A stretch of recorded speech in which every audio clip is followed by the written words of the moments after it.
예, 그 영어 성경 중에 보면 영어 성경이 이제 그 버전이 상당히 많습니다.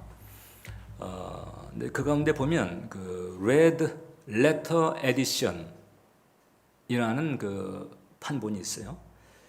Red Letter, 이 붉은 글자인데 예수님의 말씀, 예수님께서 직접 하신 그 말씀을 이제 붉은 글자로 구별한 이제 그런 성경입니다. 아무래도 이제 그 예수님께서 말씀을 그 많이 하신 그 복음서에 집중을 하겠죠. 그래서 복음서를 펴보게 되면 거의 다 이제 붉은색으로 나와 있어요. 복음서 이외에는 다 이제 그 까만 글자색인 거죠. 그런데 사실상 성경 자체가 처음부터 끝까지 레드 컬러로 되어 있다. 우리는 이렇게 봐야 됩니다. 이건 인쇄된 글자 얘기가 아니고 내용적인 차원에서 그렇습니다. 왜냐하면 성경은 피에서부터 시작해서 피로 끝나는 책이기 때문에 그렇다. 창세기 3장에 보면 죄 지은 인간의 수치를 가리기 위해서 하나님께서 짐승을 죽여서 그 가죽으로 덮게 만들죠. 그때 죽임을 당한 짐승의 피가 벌써 이제 에덴에서부터 뿌려지게 됩니다. 그리고 바로 그 아담과 하와 아들 대해서 카인이 아벨을 죽이게 되죠. 아벨의 피. 그 다음에 이제 모세오경 구약 시대 때 내내 보게 되면은 이제 수없이 하나님께 올려졌던 그 제사 가운데서 희생 제물로 드려졌던 희생 동물들의 피가 있고, 이제 그 아주 결정적인 예수님의 그 십자가에 흘려진 피가 있죠. 그리고 이 피의 은혜로 계속해서 성경의 진리가 전개되다가 이제 요한계시록 마지막에 가도 천상에서 끝없이 하나님께 올려지는 그 찬양의 주제가 바로 어린 양의 피라고 하는 거죠. 그러니까 창세기서부터 요한계시록까지 성경은 처음서부터 피로 시작하고 그 다음에 피로 마무리되고 있다고 하는. 그래서 이런 얘기도 합니다. 성경을 이렇게 쥐어짜면 이게 피가 뚝뚝 떨어진다는 거죠. 성경은 그런 책입니다. 자, 그러니까 이 피에 대한 이해가 없다면 성경을 알 수가 없는 거예요. 피에 대한 이해가 없다면 기독교도 사실 모릅니다. 그러니까 기독교를 알려면 피를 알아야 되는 거지. 물론 예수님의 피입니다. 그래서 성경도 기독교도 이 피에 대한 것이고 성경도 기독교도 바로 흘려진 피 위에 서 있다. 이렇게 말할 수 있습니다.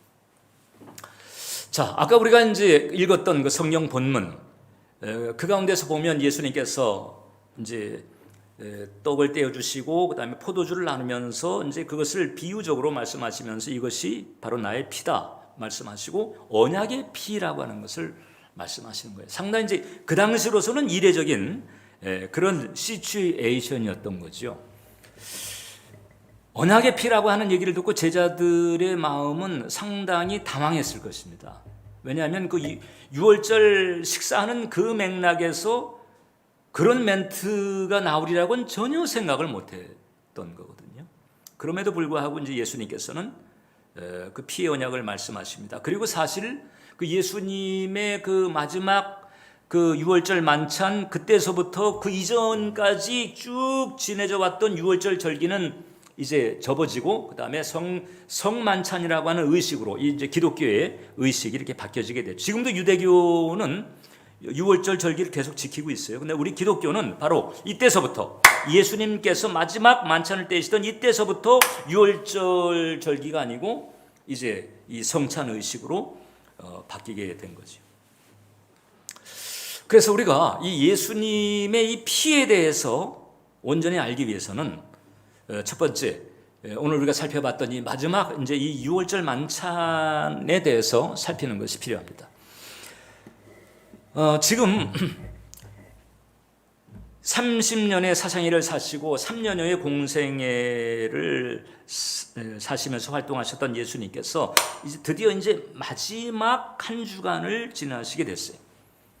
예수님은 이제 당장 순환을 눈앞에 두고 계십니다. 제자들은 까맣게 모르고 있었지만 예수님께서는 당장 지금 이 식사 끝나게 되면 그 다음에 겟세마네 동산 가서 기도하시고 그 다음에 체포가 되시고 신문 받으시고 그 다음에 십자가에 달리시는 이 일련의 상황들이 바로 요 몇 시간 뒤서부터 벌어지게 되는 거거든요. 그런 상황을 염두에 두시면서 지금 이 자리에 계신 거죠. 그리고 제자들과 함께 사실상 예수님 입장에서는 마지막 식사인 거예요. 제자들은 뭐 이제까지 매년마다 치러왔던 유월절 식사 정도로 알고 있었던 거죠. 보통 이제 유월절 식사하게 되면 누룩 없는 떡, 붉은 포도주, 그 다음에 쓴 나물, 푸른 채소, 그 다음에 불에 데운 과일, 어린 양의 고기, 이런 이제 식재료가 준비가 되고 그 다음에 그것을 가지고 음식을 만들어서 상에 올리게 됩니다. 그리고 이제 그 누룩 없는 떡을 나눠서 먹고 그 다음에 포도주를 마시면서 유월절 절기를 기억하는 거예요. 자, 그러면 그 유월절이라고 하는 절기는 어떤 절기일까? 이것은 예수님 때서부터도 벌써 1400년을 거슬러 올라갑니다. 그러니까 그때 당시로 봐서도 1400년 역사를 가지고 있는 그런 절기인 거죠. 지금으로 치게 되면 한 400년 된 절기라 이렇게 말할 수 있고요. 그러니까 대단히 오래된 거죠.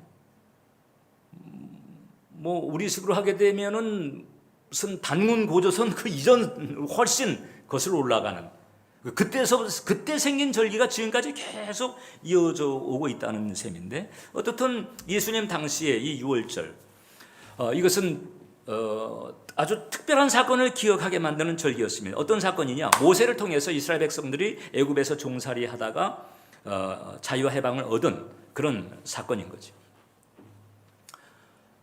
원래 그 이스라엘 백성들은 아브라함의 후손으로 이제 가나안 땅에서 그 시작을 했다가 요셉 때 이제 그 애굽에 이주를 하면서 애굽의 이주민으로서 이제 세력이 불어나게 되죠. 그래가지고 그 불어난 세력이 원래 애굽의 원주민에 의해서 계속 이제 종살이하게 되면서 고생을 하고 있었어요. 그때 이제 하나님께서 모세를 통해서 이스라엘 백성들을 풀어 자유케 하라는 사명을 받게 됩니다. 자, 그러니까 이제 모세가 애굽 왕궁을 찾아가는 거예요. 그리고 이제 애굽의 왕 바로 이 바로 앞에 서가지고 이스라엘 백성들을 자유케 하라 요청을 합니다. 당연히 애굽 왕이 거기에 대해서 오케이 하겠어요? 지금 이 노동력, 이 노동인구가 얼마나 큰 자원인데 이것을 고스란히 풀어줄 수가 없는 거죠. 자, 그러니까 이제 버팁니다. 그러니까는 이제 하나님께서 모세를 통해서 그 애굽, 지금 이집트죠. 그러니까 애굽에 이제 그 9가지 재앙을 칩니다.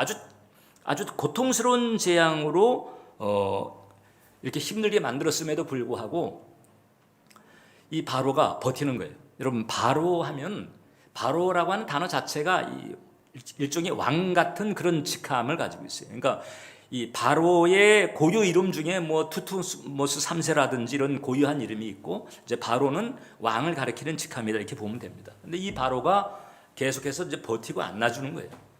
그러니까 이제 마지막 결정타를 하나님께서 날리게 됩니다. 그것이 바로 뭔고하니 이스라엘 백성들이 살고 있는 그 애굽 전역에 이제 어느 가정이 됐든지 사람이든 육축이든 처음 난 것은 다 죽게 되는 이 장자, 처음 난 것의 죽음의 재앙이 이제 닥쳐지게 되는 거예요. 그때 이제 하나님께서 이스라엘 백성들에게 이제 처방을 내리십니다. 너희는 이제 죽음의 그 재앙이 덮기 전에 이렇게 해라. 양을 잡아라. 그래서 이제 그 유대력으로는 니산월이라고 합니다. 우리식으로 하게 되면 3, 4월경인데 지금 이때죠. 지금 이때 이 니산월인데 이때 14일에 양을 잡아라. 그리고 그 잡은 양의 피를 받아가지고 우슬초를 찍어서 우슬초 같은 것이 이제 좀 이렇게 비슷하게 생긴 그런 식물이거든요. 그 우슬초로 피를 찍어가지고 그 다음에 너희들 살고 있는 집에 상인방과 문설주에 피를 발라라. 그래서 그 피를 바르게 되면 이제 죽음의 재앙이 애굽 전역을 덮었을 때 피를 바른 집안은 그대로 패스하고 피를 바르지 않은 집은 그 죽음의 재앙이 찾아 들어가서 사람이든 짐승이든 처음 난 것은 다 죽게 만드는 이런 이제 재앙이 이제 실행이 되는 거죠. 그래가지고 이스라엘 백성들은 그 모세의 말을 듣고 양을 잡아요. 그래가지고 피를 이제 바르고 피를 바른 그 문 안에 들어가서 있습니다. 드디어 그날이 돼서 죽음의 재앙이 애굽 전역을 덮습니다. 여기저기서 벌써 장남이 됐든지 뭐 첫 새끼가 됐든지 지금 이제 죽어가는 소리가 나고 호국 소리가 나고 애굽 전역에 초상집이 되는 거죠. 그런데 이스라엘 백성은 그 피를 바른 그 양의 피를 바른 그 집은 죽음의 재앙이 그대로 지나가는 거예요. 그래서 그대로 지나갔다. 패스 오버했다. 그래서 그때로부터 그 시즌을 유월절이라고 부르는 거지. 이게 6월 달에 있는 절기가 아니에요. 2월 됐다. 그 다음에 혹은 넘어갔다. 그런 점에서 패스 오버고. 그래서 그때서부터 이제 6월절 절기를 이스라엘 백성들이 지키게 되는 거죠. 그리고 그 사건 때문에 그 바로가 결정적으로 이스라엘 백성들을 이제 풀어놓게 됩니다. 왜냐하면 이 장남들이 다 죽어가는 걸 보니까 여기서 더 버티다가 이제 내 차례네. 이제 이런 생각을 가지게 되는 거예요. 그게 바로만이 아니고 애굽에 있는 모든 사람들이 이제 더 이상 버티다가는 이제 내가 죽겠구나. 이런 공포가 엄습을 한 거죠. 그래가지고 이스라엘 백성들을 풀어잡게 됩니다. 드디어 한 400여 년 애굽에 살면서 400년 전체는 아니었지만은 요셉이 죽은 그 어느 시점서부터 적어도 수백 년간 종살이하면서 고통받았던 이 이스라엘 백성들이 그때 해방을 합니다. 그리고 자유를 얻게 되고 가나안 땅에 들어가서 나라를 세우면서 독립국가를 세우고 독립을 구가하게 되는 거죠. 자, 그러니까 이 6월절의 그 절기, 그리고 6월절에 죽임 당했던 그 어린 양의 피 덕분에 자기네는 그대로 멀쩡한 채 자유와 해방을 얻고 독립을 얻게 된 이 사건. 결정적으로 이제 이스라엘 나라가 가나안 땅에 자리를 잡게 되고 오늘날처럼 그 팔레스타인 땅에 이스라엘 국기를 세우고 있는 이런 기초가 그때 마련된 거거든요. 그리고 계속해서 6월절마다 이제 그 사건을 기억하는 거죠. 여호와 하나님께서 종되었던 우리를 애굽에서 건지셔가지고 이렇게 팔자가 달라지게 만들었다. 이걸 기념한 절기가 6월절 절기인 거예요. 그렇게 되면 이제 6월절에 딱 모였을 때 그 유대인 가장이 이제 가족들 가정별로 모이잖아요. 모였을 때 무교병, 즉 누룩이 없는 빵입니다. 이게 아주 얇은 그 호떡 같은 좀 널찍한 얇은 호떡 같은 모습인데 이제 그것을 들고는 그 다음에 축복을 이렇게 합니다. 오 주님, 세상의 주관자시여 찬양을 받으소서. 당신은 떡을 땅으로부터 나오게 함이니이다. 이러고 떡을 나누는 거예요. 자, 그러니까 지금 이제 마가 다락방에 올라가지고 지금 예수님과 제자들이 모여서 6월절 식사를 하고 있는 거잖아요. 그러니까 지금 이 상황에서는 이제 예수님께서 리드를 하셔야 돼. 자, 그래서 예수님께서 떡을 드셨을 때 제자들은 예상을 했습니다. 오 주님 세상의 주관자시여, 당신은 떡을 땅으로부터 나오게 하며, 이런 말씀을 하실 줄 알았죠. 근데 예수님께서 전혀 예상 밖의 말씀하시는, 이것은 너희를 위한 내 몸이다. 이것을 행하여 나를 기념하라. 그러니까 제자들이 아니 이 멘트는 이게 뭐지? 이렇게 되는 거예요. 그 다음에 이제 무교병 말고 그 다음에 이제 포도주를 돌리거든요. 근데 포도주를 돌릴 때 그때 또 가장이 이렇게 또 얘기를 합니다. 자비로운 분께서는 우리로 메시아의 날과 오는 세상에 합당하게 하소서. 그분께서는 그의 하늘나라에서 평화를 이룩하십니다. 그분께서 우리와 모든 이스라엘에게 평화를 보장해 주소서. 아멘. 이렇게 멘트를 하거든요. 자, 그런데 예수님께서 포도잔을 나누시더니 지금 이제 제자들은 당황하고 있는 거예요. 지금 전혀 이례적인 멘트가 지금 나온 거죠. 그러고 있는데 예수님께서 이것은 너희를 위한 내 피다. 이게 당신의 피라는 거예요. 자기네는 그 출애굽 사건에만 집중하고 있는데 예수님은 이게 내 피다라는 거지. 그리고 이게 단순한 피가 아니라 언약의 피다. 언약의 피. 이것을 행하서 나를 기념하라. 이렇게 하시고. 그러니까 이제 제자들이 놀란 거지요. 이 멘트는 도대체 뭔가? 이걸 왜 예수님은 당신의 몸이요 당신의 피라고 하실까? 이것은 유월절 양을 상징하는 것이고, 그래서 양 고기도 그때 먹는 거거든요. 이건 무슨 뜻이지? 이제 어쩔 줄 몰라 하고 있는 그런 상황.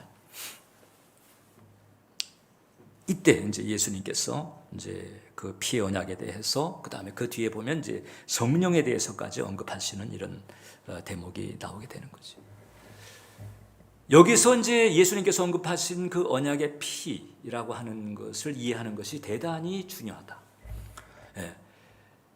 예수님의 피라고 하는 것을 알기도 해야 하거니와, 그 다음에 그것이 언약의 피라고 하는 것을 알아야 되는데, 그래서 언약의 피가 이런 거였구나 알게 되면 그때 일단 여러분들은 기독교의 진리에 일단 한 발을 분명히 내딛었다 이렇게 말할 수가 있어요. 그럼 두 번째, 왜 피가 중요할까? 여러분, 우리가 이제 길을 가거나 어딜 갈 때 여기서 이제 바닥에 피가 뿌려져 있단 말이에요.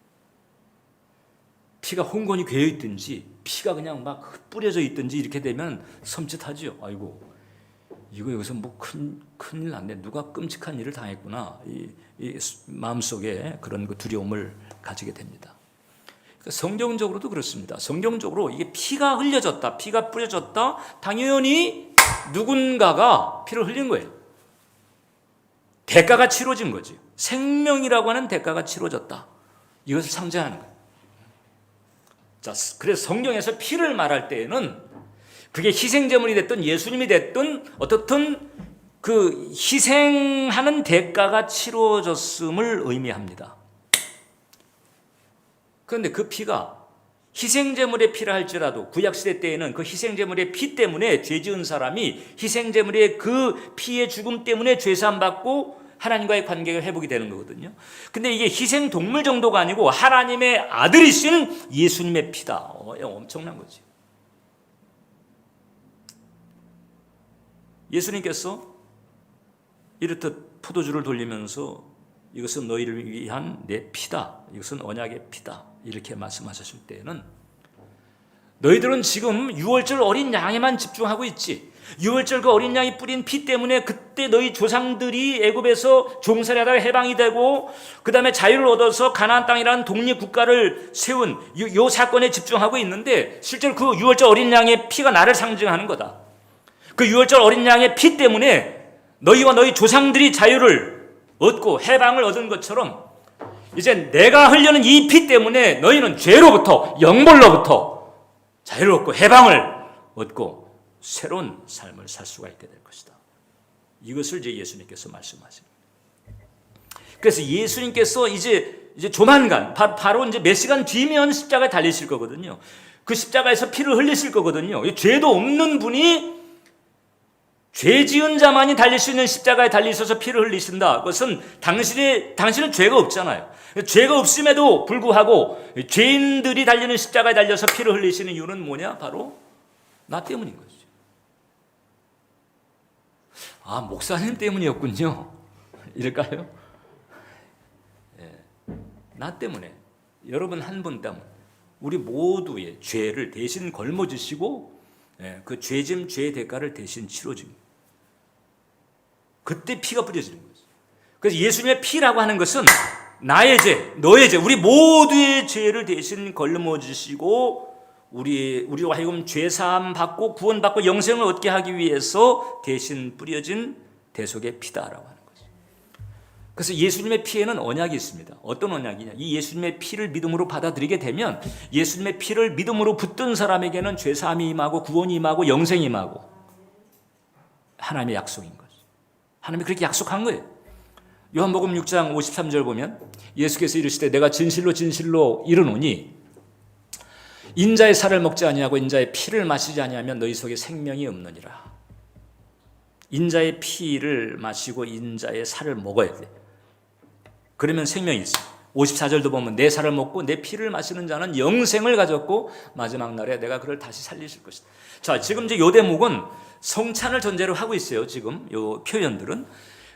그럼 이게 뭐 주일에 우리가 이제 교회 와서 이렇게 먹고 마시는 떡과 포도주 이런 성찬이라고 하는 의식이 생명을 가지게 하는 거냐? 이게 아니고, 의식이 아니고 그 떡과 포도주가 상징하는 게 있거든요. 떡은 예수님의 찢기신 몸을 상징하고 포도주는 예수님의 흘리신 피를 상징하고, 예수님의 찢기신 몸 흘리신 피라고 하는 것이 십자가에서 이루어진 거잖아요. 그 십자가에서 예수님께서 우리를 위해서 대신 치르신 그 희생의 대가, 그리고 희생의 대가를 통해서 우리에게 열려진 구원의 길, 이 하나님의 이 진리와 하나님께서 우리에게 가르쳐준 이 내용을 우리가 믿음으로 받아들이는 거예요. 마음속에 동의하고 믿음으로 받아들일 때, 그때 그 믿음을 가지고 있는 사람에게는 영생이 임하고 구원이 임하고 은혜가 임하고 축복이 임하고 하나님 나라가 열린다. 이게 바로 이 피의 언약의 내용인 거예요. 여러분, 로마서 3장 23절을 보면 모든 사람이 죄를 범했으며 하나님의 영광에 이르지 못하더니 그랬습니다. 모든 사람이 죄를 범했습니다. 이게 이 세상에 이 실정법들이 많이 있잖아요. 민법도 있고 형법도 있고 이런 실정법들이 있는데, 뭐 들키지 않으면 실정법에 저촉되지 않고 그냥 멀쩡하게 갈 수 있어요. 아무리 죄를 져도 들키지만 않으면. 그런데 하나님의 법은 이게 마음으로도 짓는 죄를 판결을 하거든요.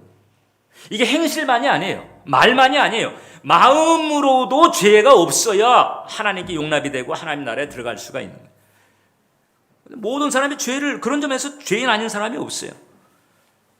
근데 이 죄인에게는 뭐가 주어지느냐? 이제 하나님의 진노가 주어지는 거죠. 로마서 1장 18절을 보면 하나님의 진노가 불의로 진리를 막는 사람들의 모든 경건치 않음과 불의에 대하여 하늘로 쫓아 나타난다. 하나님의 진노가 죄인들에게 이게 쏟아지게 되는 거죠. 여러분, 이 세상에서도 뭐 우리가 한국의 법이나 뭐 미국의 법이나 이런 법을 지키지 않게 되면 그 법을 지키지 않는 데 대한 대가를 치러야 되는 거잖아요.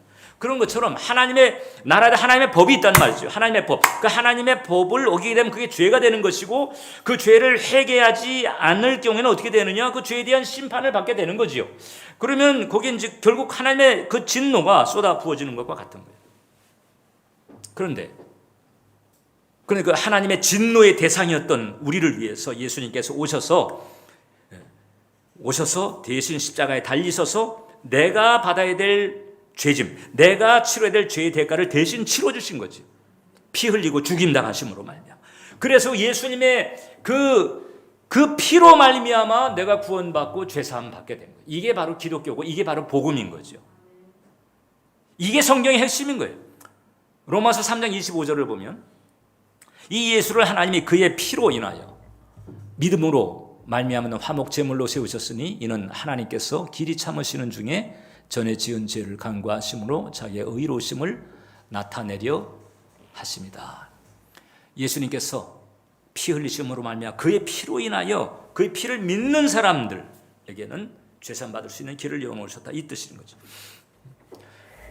그리고 예수님의 십자가 사건이 6월절에 일어난 이유가 있습니다. 왜 십자가 사건이 6월절에 일어났을까? 6월절 말고 뭐 오순절이나 뭐 장막절이나 뭐 이런 절기도 많이 있거든요. 다른 절기에도 얼마든지 일어날 수 있는데 예수님의 십자가 사건은 6월절에 딱 매칭이 됐습니다. 왜 그럴까? 6월절 그 어린 양, 아까 제가 말씀드렸던 그 종살이된 이스라엘 백성들을 해방시킨 그 6월절 어린 양이 바로 예수님을 상징하기 때문에 그래요. 그 6월절 어린 양의 죽음 때문에 이스라엘 백성들이 비로소 자유와 해방을 얻게 된 것처럼 6월절 어린 양같이 땅에 오신 예수님의 그 피, 그 대속의 희생으로 말미암아 죄와 저주에 묶여서 신음하던 사람들이 구원과 자유와 해방을 얻게 된 까닭.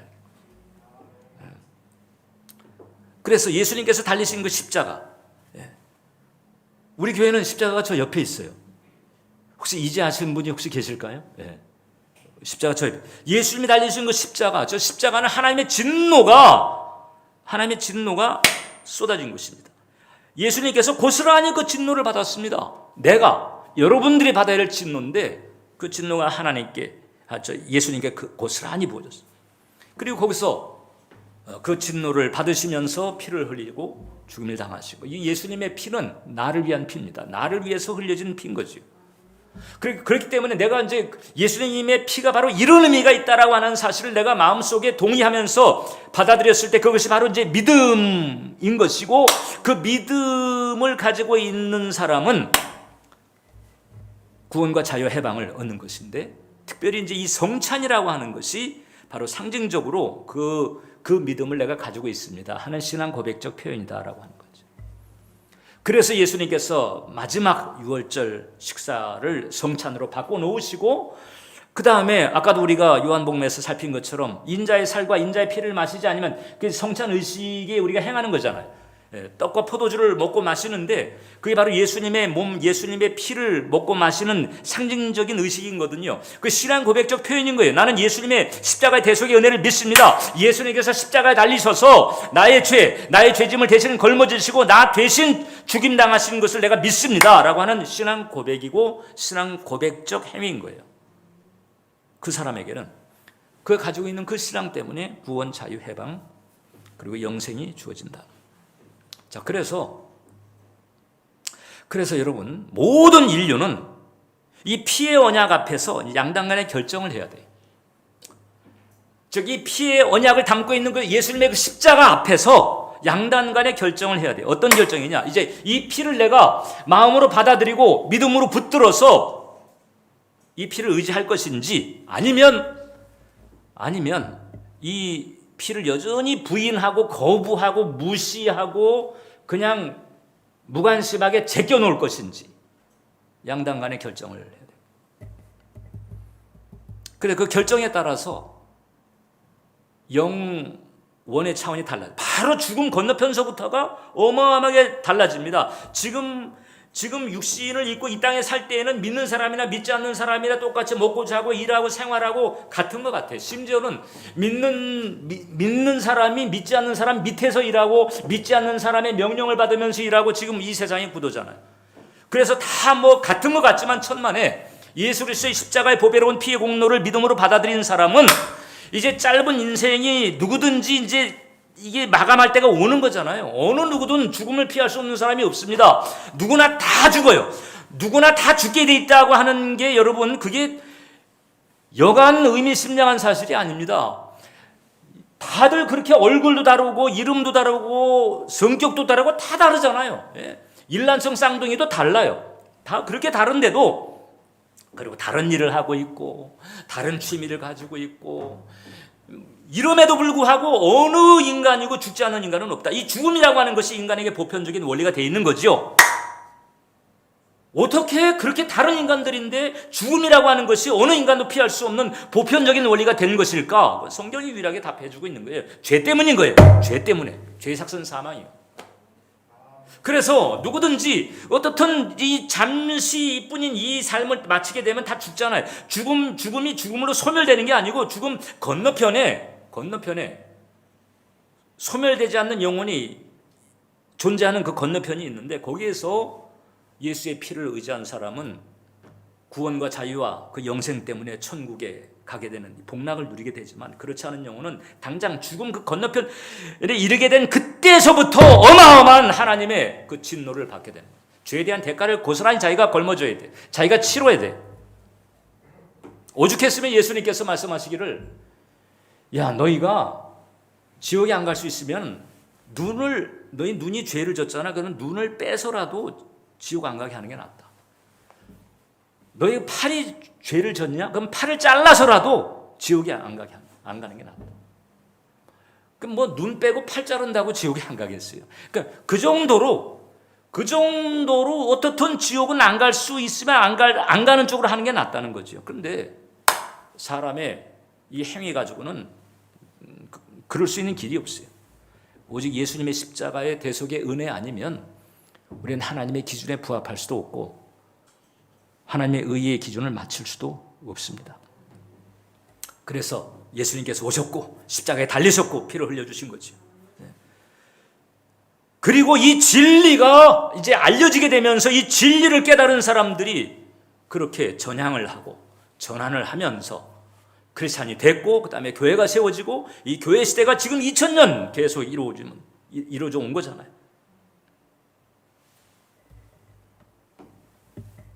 이게 바로 예수님의 피가 담고 있는 의미인 거죠. 그래서 교회는 뭐 우리 교회만 해도 매월 한 번씩은 성찬을 가잖아요.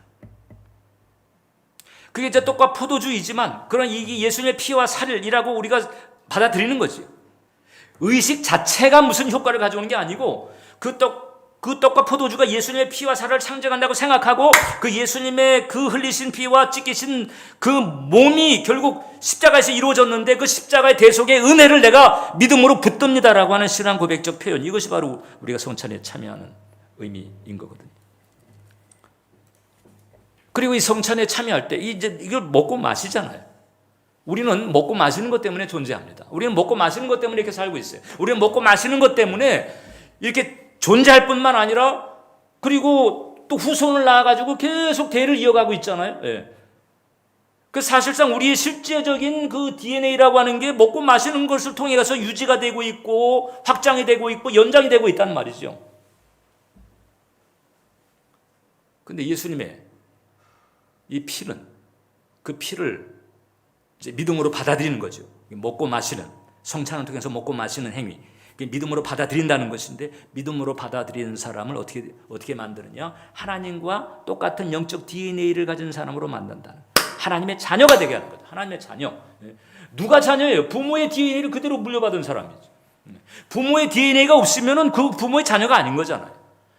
그런데 이 예수님의 십자가의 대속의 은혜가 우리로 하여금 하나님의 자녀가 되게 만드니까 그 예수님의 피가 하나님의 DNA를 가지게 만드는 거죠. 예수님의 피 때문에 우리는 완전히 차원 다른 DNA를 가지게 되는 거예요. 그래서 여러분, 우리가 예배를 드릴 때, 세 번째, 예배를 드릴 때에도 이 예배에 피가 흘러야 되고 피가 묻어 있어야 된다. 이게 이제 기독교를 잘 모르는 사람이요.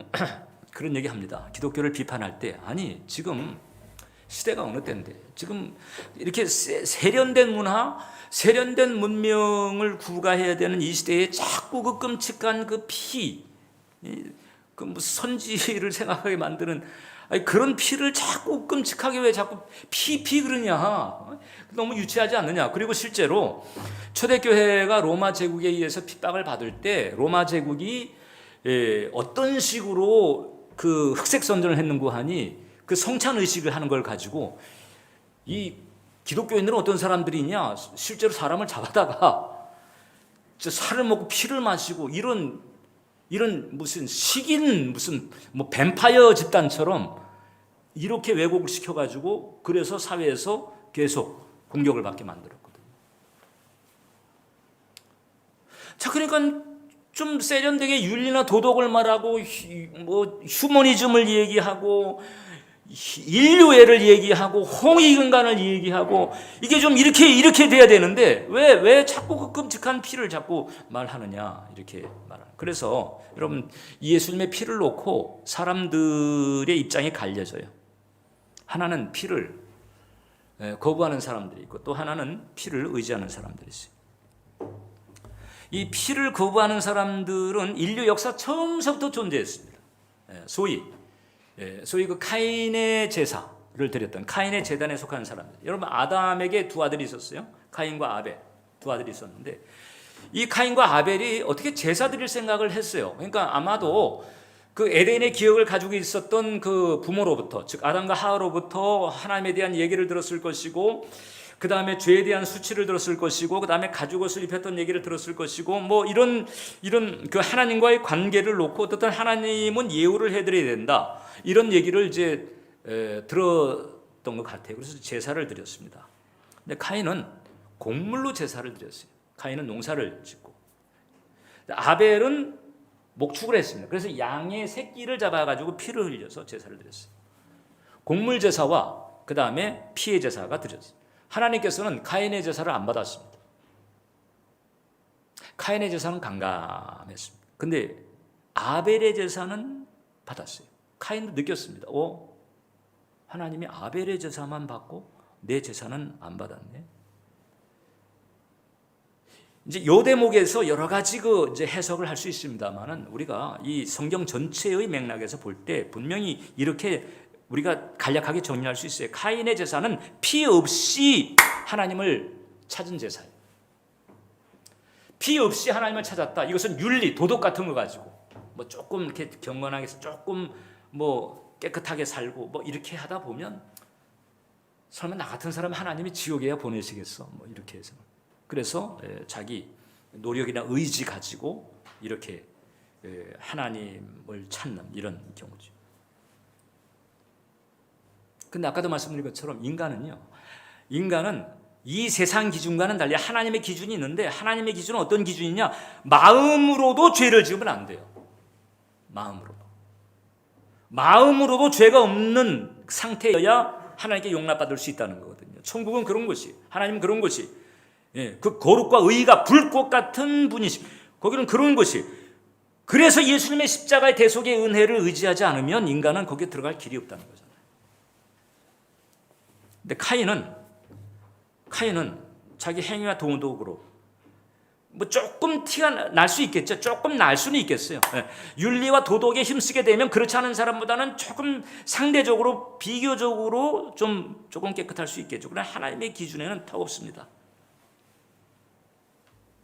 카인의 논리가 여러분 사람들에게 상당히 매력을 주어요. 왜냐하면 뭔가 할 수 있다는 생각을 주거든요.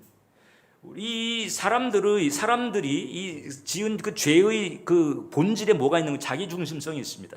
자기 중심, 내가 할 수 있다. 내가 하면 돼. 내가 내 인생, 내가 나의 왕이고 이런 자기 중심성이 있거든요. 그래서 거기서 사람의 의지와 노력으로 뭘 할 수 있다라고 하는 사실상 할 수 없는 건데 할 수 있다는 생각에 계속 끌리는 거죠. 그리고 이 카인의 제사 같은 거, 예수님의 피를 인정하지 않고 예수님의 십자가를 인정하지 않는 이런 생각의 아주 치명적인 위험성은 뭐냐? 하나님 없어도 된다는 거죠. 그러니까 예수님과 같은 그런 그 은혜가 없어도 하나님께 갈 수 있다. 사실 갈 수 없는데 그렇게 착각을 하는 거예요. 네, 그러나 아벨의 제사를 드리는 사람, 아벨의 제단에 속하는 사람들이 있습니다. 이 사람들은 이제 양의 피를 의지했잖아요. 마치 그 유월절 어린 양과도 같은 것이고, 그다음에 예수님 피를 의지하는 것과 같은 맥락입니다. 이것은 인간의 노력이나 의지가 아니고, 이것은 정말 이 죄짐을 대신 걸머지는 대속의 은혜가 아니면 나는 구원받을 길이 없습니다. 이런 신앙 고백을 하는 것과 같은 거죠.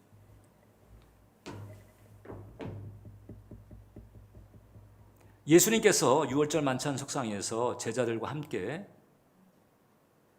그 유월절 식사를 성찬으로 바꾸신 거거든요. 그때가 아주 모멘텀인 거예요. 아까도 말씀드린 것처럼 제자들은 아니 이 멘트가 지금 무슨 멘트지? 이게 뭐지? 이랬을 거거든요.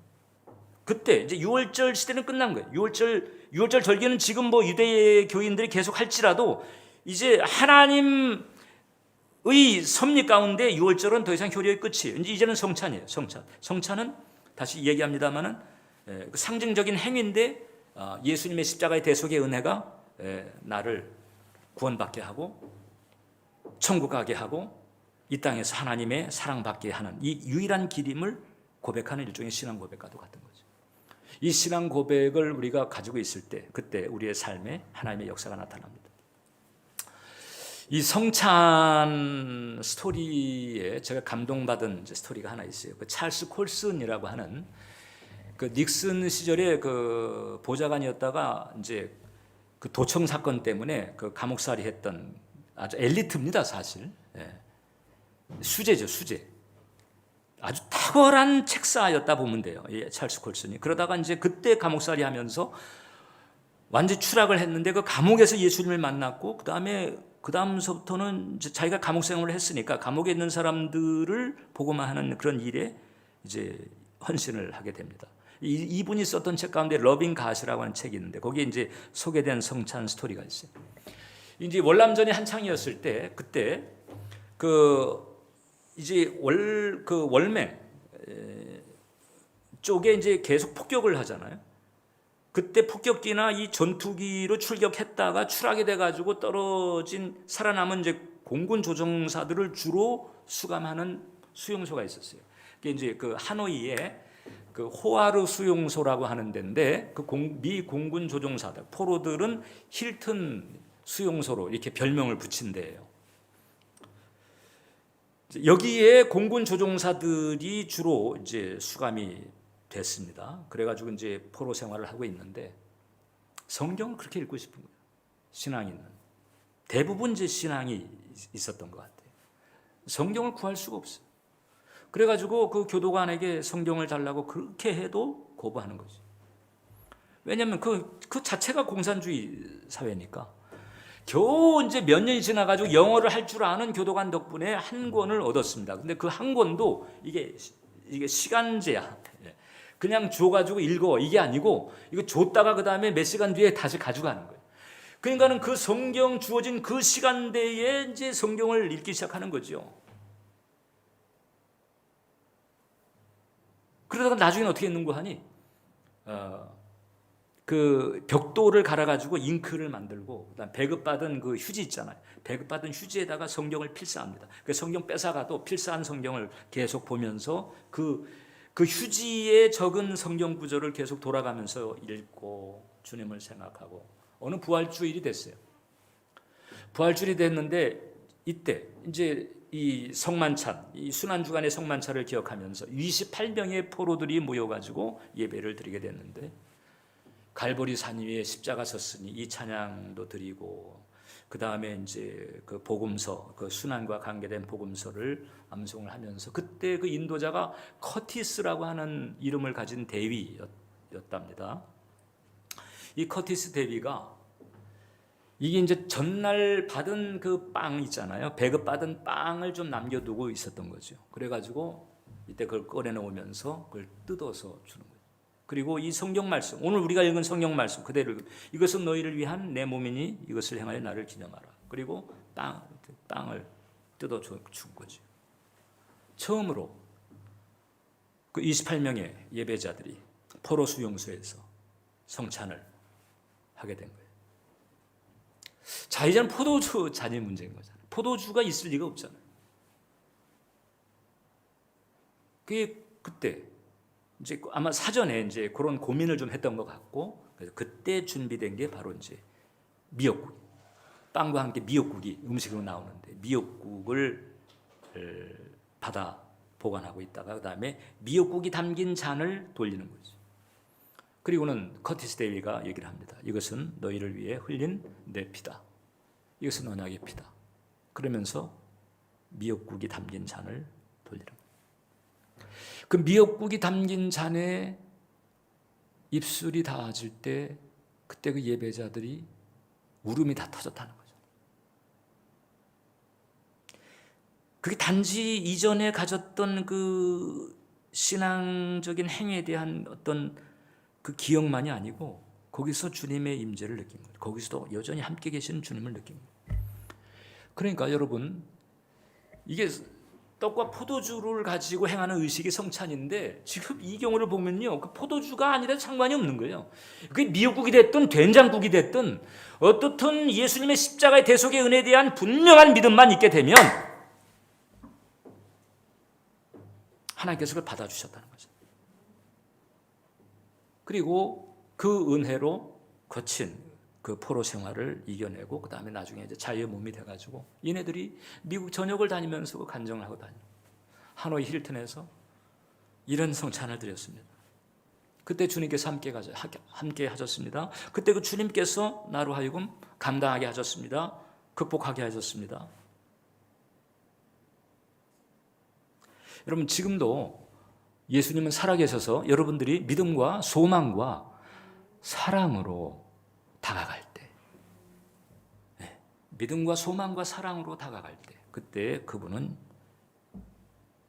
여러분들을 품으시고 감당하게 하시고 이기게 하시고 돌파하게 하시고 승리하게 하시고 성취하게 하시고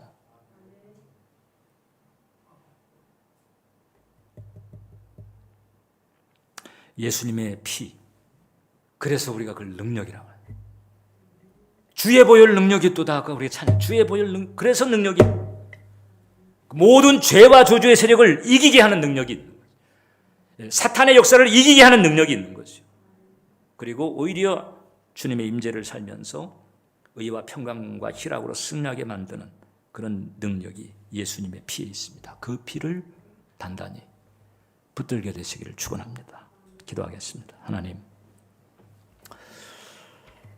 오늘 이 순환주간의 첫날, 이 종료주일에 이렇듯 예수님의 피가 담긴 축복에 대해서 나눴습니다. 오늘 예배자 한 영혼 한 영혼 현장에 있든지 혹은 온라인 가운데 있든지 보혜사 성령님 다가가 주시고 찾아가 주시고 품어주셔서 예수님의 피에 담긴 이 하나님의 사랑과 하나님의 은혜